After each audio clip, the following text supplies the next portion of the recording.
Let's begin with the Prime Minister, who's gone on the offensive about foreign trusts, saying the fact he has a deposit with a law firm specialising in those trusts is not embarrassing in the least. The MP's pecuniary register of interest lists John Key as having a short-term deposit with Antipodes Trust Group. The government's been responding to criticisms New Zealand's being used by wealthy people as a tax haven through foreign trusts. Mr Key says the deposit is a fund to pay for costs related to the two trusts run by his longtime lawyer, Ken Whitney, and the money sits in a trading bank, not in Antipodes Trust Group. He was asked if he'd sought assurances from Mr Whitney he was not connected to Mossack Fonseca, the Panamanian law firm featured in the Panama Papers, in any way. Because he is a specialist, legal trust firm or whatever it is, he is covered by Part 1 of the anti-money laundering rules. So he has the highest level of oversight of any firm in New Zealand. He has 2 yearly audits. He has to know the source of his funds, and he has to declare fully. So he is, in my opinion, has been my lawyer for well over 20 years. I don't deal with people unless they're highly ethical and they do things well. He's changed firms, and that might get everyone else excited, but from my point of view, it's just situation normal. The money was going into one of the big trading banks before. It's relatively small amounts, but it's a balance, and it goes into... We seem to have lost John Key there. He was also asked whether Kenneth Whitney was advertising, whether he wished Kenneth Whitney, his lawyer, was advertising his firm differently.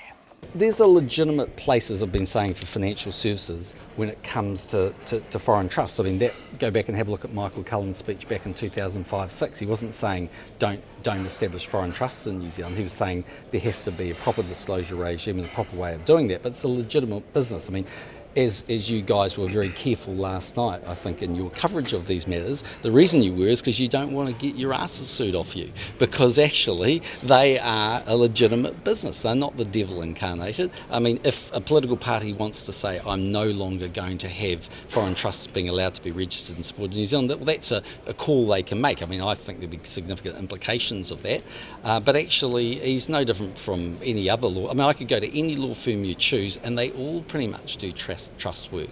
He's a bit more interested, a bit more specialist. He's always had an interest in trusts.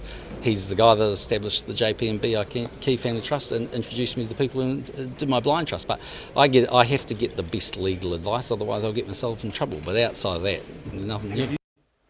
John Key, who was also asked if he'd had a discussion with Mr Whitney since the Panama Papers came out. Yes, I've had a discussion with him to be absolutely 100% sure, because I got to look down the barrel of the camera and make sure that everything's right. But of course, don't forget, if I had a foreign trust, that would have to be declared, and the rules in New Zealand would mean I'd be subject to tax on that, because you're taxed as a settler.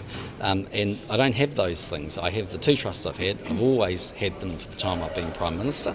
They're completely above board.